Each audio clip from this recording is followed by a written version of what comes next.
नमस्कार, KP news 24/7 में आपका स्वागत है। मैं हूं अश्विनी आपके साथ। चलिए एक नजर डालते हैं आज के मुख्य समाचारों पर। बीदर जिला पुलिस द्वारा विभिन्न चोरी हुई संपत्ति जब्त की गई। विधानसभा में विपक्ष के नेता आर अशोक ने कहा, कर्नाटक के सरकारी दफ्तरों में भ्रष्टाचार चरम पर, 60% कमीशन के बिना कोई काम नहीं। तुमकुर जिले का नाम किसी भी कारण से नहीं बदला जाएगा, मंत्री परमेश्वर का यूटर्न। मंत्री शिवानंद पाटिल ने केंद्र सरकार से कारखानों को चीनी निर्यात की अनुमति देने का किया आग्रह। ओवैसी ने पाकिस्तान का उड़ाया मजाक, ईरान पर अमेरिकी हमले को बताया अंतर्राष्ट्रीय कानूनों का उल्लंघन। ऑपरेशन सिंधु युद्ध के बीच तेहरान से सीधे नई दिल्ली उतरा विमान, ईरान से 290 भारतीयों को वापस लाया गया।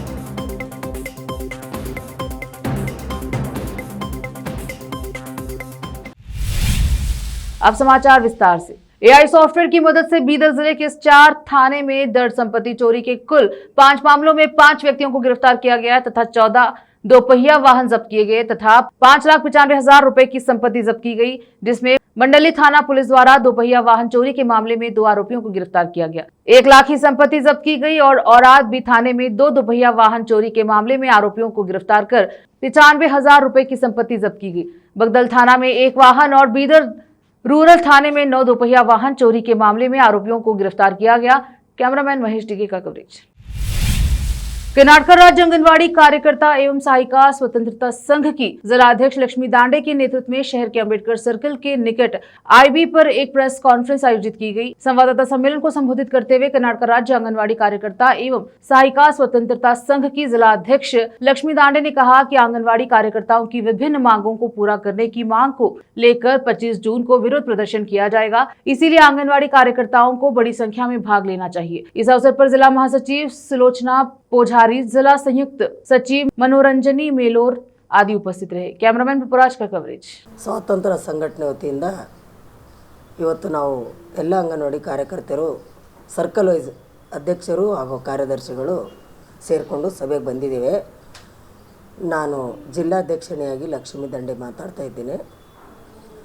ಅಂಗನವಾಡಿ ಕೇಂದ್ರಗಳಿಗೆ ಸರಬರಾಜು ಆಗುವಂಥ ಆಹಾರವು ಕಳಪೆ ಮಟ್ಟದಾಗಿರುತ್ತದೆ ಹಾಗೂ ಹಲವಾರು ಸಲ ನಾವು ಅಧಿಕಾರಿಗಳಿಗೆ ಹಾಗೂ ಮುಖ್ಯಮಂತ್ರಿಯವರಿಗೆ ನಮ್ಮ ಸಚಿವರಿಗೆ ಪತ್ರಗಳನ್ನು ಬರೆದಿದ್ದೇವೆ।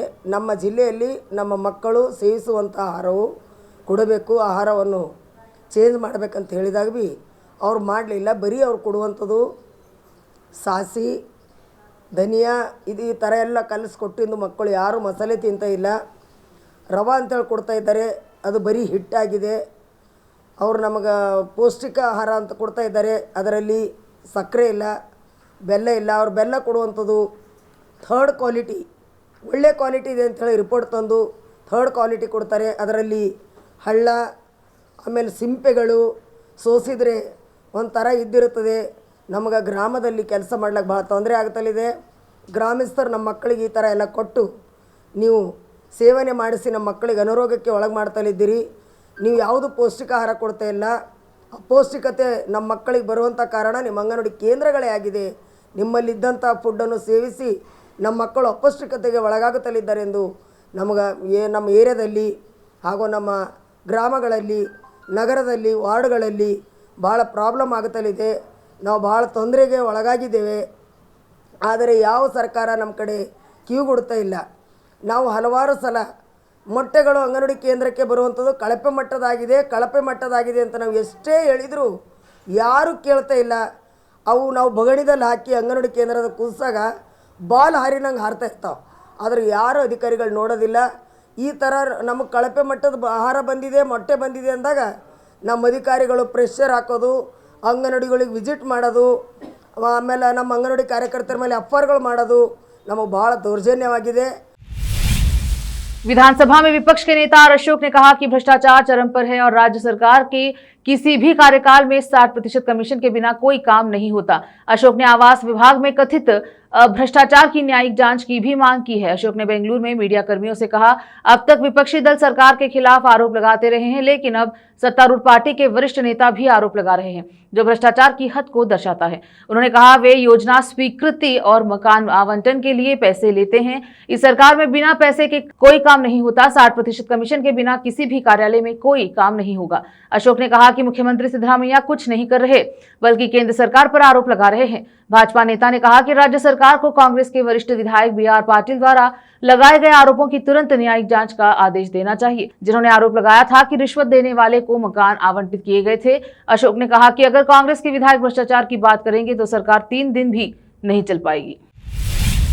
गृह मंत्री डॉक्टर जी परमेश्वर ने शनिवार को कहा कि तुमकुर जिले का नाम किसी भी कारण से नहीं बदला जाएगा। पत्रकारों से बात करते हुए उन्होंने कहा, हमारी कला और संस्कृति अलग है, हम उस पर कभी समझौता नहीं करेंगे। तुमकुर का नाम बदलकर बेंगलुरु उत्तर नहीं किया जाएगा। यह सच है कि तुमकुर तेजी से विकसित हो रहा है। हमारा प्रयास जिले में मेट्रो नेटवर्क का विस्तार करना और यहाँ अधिक उद्योगों को आमंत्रित करना जारी रहेगा। जब मैंने पूछा कि क्या तुमकुर बेंगलुरु का दक्षिण बन सकता है, तो मैंने कहा कि यह हो सकता है, लेकिन मैंने यह नहीं कहा कि यह तुमकुर जिले का नाम बदल देंगे। तुमकुर का नाम किसी भी कारण से नहीं बदला जाएगा, इसका अपना इतिहास और संस्कृति है। उन्होंने कहा कि तुमकुर जिले का नाम किसी भी कारण से नहीं बदला जाएगा। मैंने बेंगलुरु में इसे शामिल करने के सवाल का जवाब दिया। मैंने कहा था कि ऐसा हो सकता है, लेकिन मैंने यह नहीं कहा कि हम तुमकुर का नाम बदल देंगे। उन्होंने स्पष्ट किया कि किसी भी कारण से जिले का नाम नहीं बदला जाएगा। हमारी कला और संस्कृति अलग है। यहाँ बारागुरु रामचंद्रप्पा, डोड्डा रंगोगौड़ा, नरहरि शास्त्री जैसे कई महान लेखक और कई अन्य प्रतिष्ठित व्यक्ति हैं। इसलिए परमेश्वर ने स्पष्ट किया कि तुमकुर का नाम किसी भी कारण से नहीं बदला जाएगा, चाहे कितना भी विकास हो जाए। मंत्री शिवानंद पाटिल ने कहा कि केंद्र सरकार को मिलों का चीनी निर्यात करने की अनुमति देनी चाहिए, तभी गन्ना उत्पादकों के हितों की रक्षा हो सकेगी। बेलगाम में एस निजलिंगाप्पा शुगर कंपनी की वार्षिक आम बैठक में भाग लेने के बाद मीडिया को संबोधित करते हुए पाटिल ने जोर देकर कहा कि गन्ना उत्पादकों को मिलने वाले भारी बकाये का भुगतान तभी हो सकता है जब केंद्र चीनी निर्यात की अनुमति दे। उन्होंने कहा कि गन्ना किसानों के हितों की रक्षा के लिए ऐसा कदम आवश्यक है, क्योंकि उनके पास चीनी का स्टॉक नहीं है और बकाया बिल चुकाने के लिए अलग से पैसे नहीं हैं। पिछले 3 सालों से चीनी निर्यात पर लगी रोक हटाई जानी चाहिए। चीनी मिलों के पास किसानों के गन्ने का बिल चुकाने के लिए अलग से पूंजी नहीं है। अगर चीनी निर्यात की अनुमति मिल जाए तो उन्हें बेहतर रेट मिल सकेगा, बकाया बिल चुकाए जा सकेंगे। पाटिल ने दाल के पर्याप्त घरेलू उत्पादन के बावजूद आयात की अनुमति देने के केंद्र के फैसले की आलोचना की। केंद्र ने इस फैसले से दाल की कीमत 90 रुपए प्रति किलोग्राम पर आ गई है। उन्होंने कहा कि केंद्र सरकार को ध्यान से विचार करना चाहिए कि किन वस्तुओं का आयात किया जाना चाहिए और किन वस्तुओं को निर्यात की अनुमति दी जानी चाहिए। पाटिल ने केंद्र से भविष्य में ऐसी विकट परिस्थितियों को रोकने के लिए अधिक विचारशील दृष्टिकोण अपनाने का आग्रह किया। रुकते हैं छोटे से ब्रेक के लिए, जल्द लौटेंगे ब्रेक के बाद।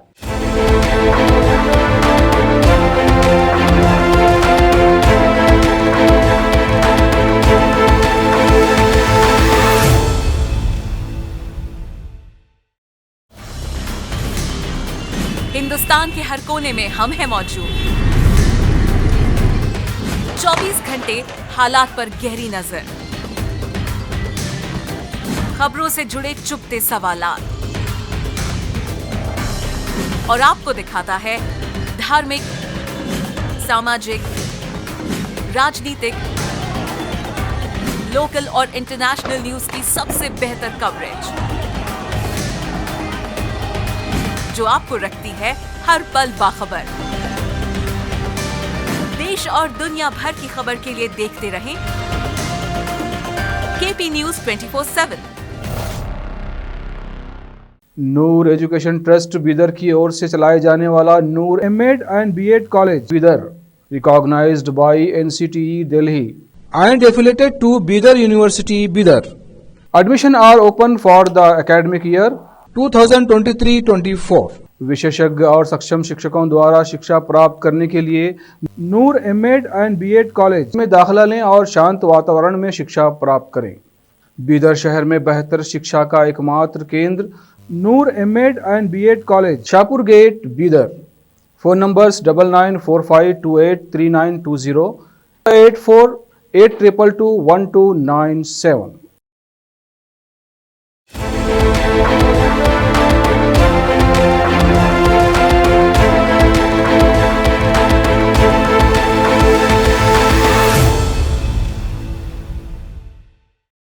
ब्रेक के बाद स्वागत है आपका, देखते हैं समाचार।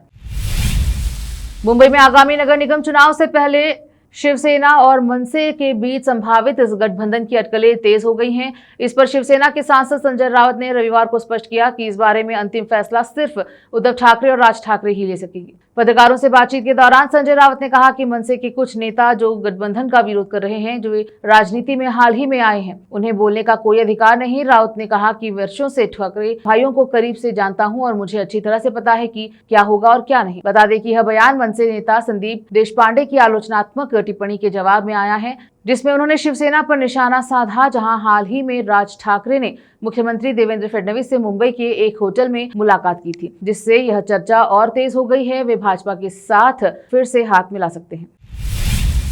जयपुर में एक युवक ने पुलिस थाने में आत्महत्या कर ली, जिससे हड़कंप मच गया।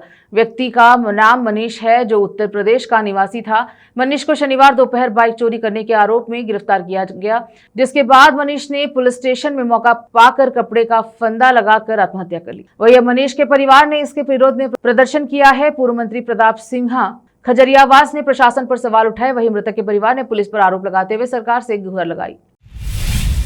भारत में एक बार फिर मौसम में बड़ा बदलाव देखने को मिल रहा है। देश के कई हिस्सों में मानसून की सक्रियता ने मौसम को बदल दिया है। वहीं मध्य प्रदेश में भी मानसून ने दस्तक दे दी है, जहां अब भारी बारिश से शहर के कई हिस्सों में जलभराव हो गया है, जिससे आमजनों का कई मुसीबतों का सामना करना पड़ रहा है। देखिए कैसे जलभराव के कारण सड़कों पर वाहन चालकों को परेशानी झेलनी पड़ रही है।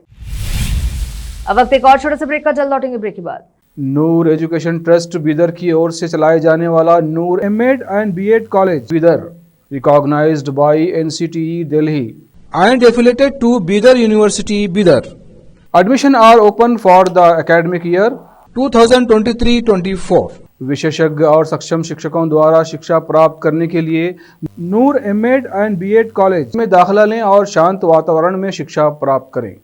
बीदर शहर में बेहतर शिक्षा का एकमात्र केंद्र Noor MEd and BEd college, Shahpur gate, Bidar. Phone numbers 9945283920, 8482221297।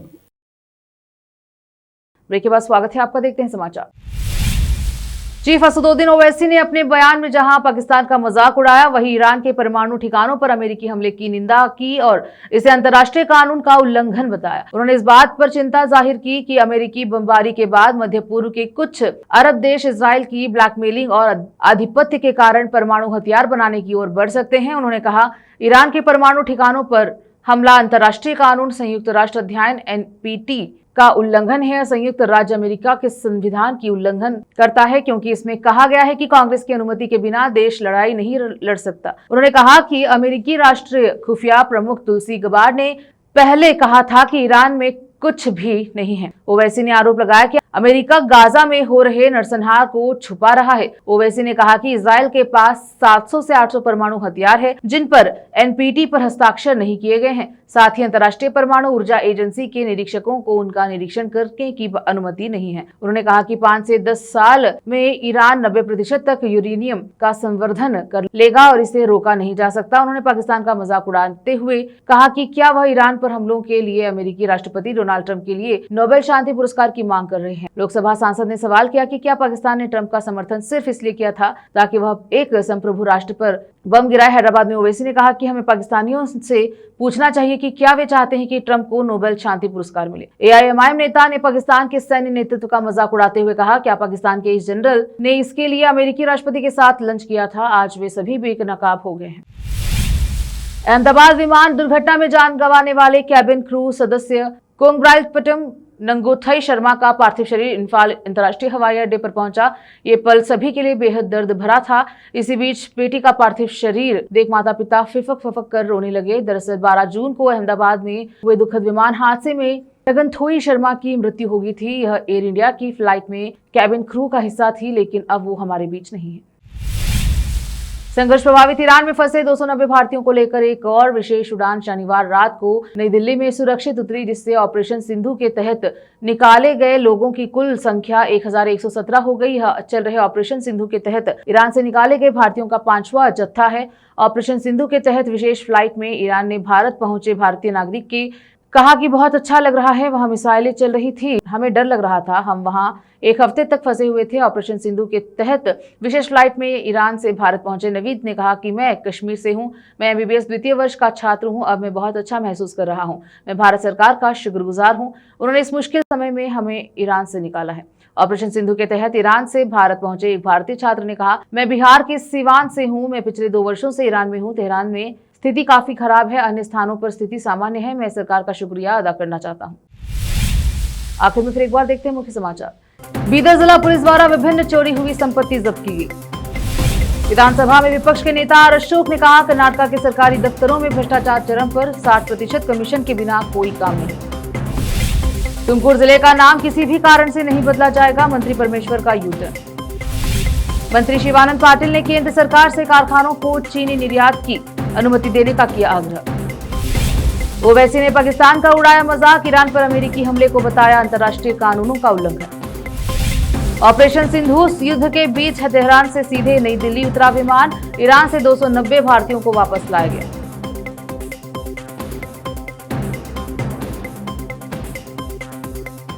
KP news के बुलेटिन में अब तक के लिए इतना ही। देखते रहिए केपी न्यूज 24/7। अधिक जानकारी के लिए चैनल को लाइक, शेयर, सब्सक्राइब जरूर करें। धन्यवाद।